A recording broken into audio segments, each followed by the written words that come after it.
بیساکھی میلے اور خالصہ جنم منانے پاکستان آئے بھارتی سکھ یاتری آج واپسی لوٹ گئے ہیں، تاہم اسلام قبول کر کے پاکستانی نوجوان سے شادی کرنے والی بھارتی خاتون کو واپسی نہیں بھیجا گیا ہے۔ ریلوے حکام کے مطابق 1700 کے قریب بھارتی سکھ یاتریوں کو لاہور ریلوے اسٹیشن سے اسپیشل ٹرین کے ذریعے بھارت روانہ کیا گیا۔ سیکریٹری متروکہ وفد املاک بورڈ طارق وزیر، deputy director shrine Imran Khan, سردار تارت سنگھ اور بجن سنگھ سمیت دیگر رہنماؤں نے بھارتی مہمانوں کو الوداع کیا۔ بھارتی سکھ یاتریوں کو خاص روپے اور تحائف دے کر رخصت کیا گیا۔ سکھ یاتریوں کے لیڈر سردار گورمیت سنگھ نے ایک بار پھر پاکستانی حکومت اور عوام کا شکریہ ادا کیا۔ ان کا کہنا تھا کہ پاکستان ان کا دوسرا گھر ہے، وہ جب بھی یہاں آتے ہیں ڈھیروں پیار اور خوشیاں لے کر واپسی جاتے ہیں۔ بھارتی خاتون کے اسلام قبول کرنے اور پاکستانی نوجوان سے شادی کرنے کے حوالے سے ان کا کہنا تھا کہ یہ اس خاتون کرن بالا کا اپنا ذاتی معاملہ ہے، اب حکومت پاکستان نے اس کے حوالے سے فیصلہ کرنا ہے۔ متروکہ وفد املاک بورڈ حکام کا کہنا ہے کہ کرن بالا آمنہ نے کیونکہ پاکستانی شہریت اور ویزے میں توسیع کے لیے وزارت داخلہ کو درخواست دے رکھی ہے، جب تک اس حوالے سے کوئی فیصلہ نہیں ہوتا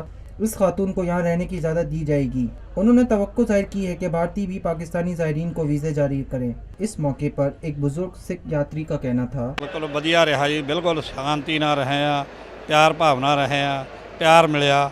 ਹੋਰ ਦੱਸੋ। نوجوان سکھ یاتری نے کہا، پہلی دفعہ آیا ہوں, بڑی محبت ملی ہے آ کے, بہت پیار ملا ہے, بہت اچھا لگا ہے, اپنے بھائی چارے والا صاحب ہے۔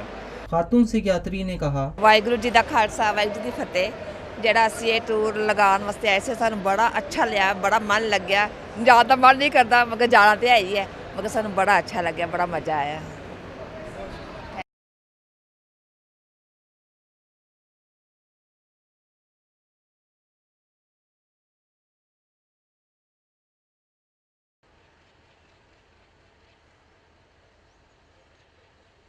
پاکستان میں پہلی مرتبہ حالات حاضرہ کے مختصر مگر جامع پروگرامز، خبروں، تبصروں کے علاوہ دیگر سماجی، تجارتی، ثقافتی، تفریحی، معلوماتی، مذہبی، تعلیمی، صحت اور بچوں کے پروگرامز صرف TNN TV پر۔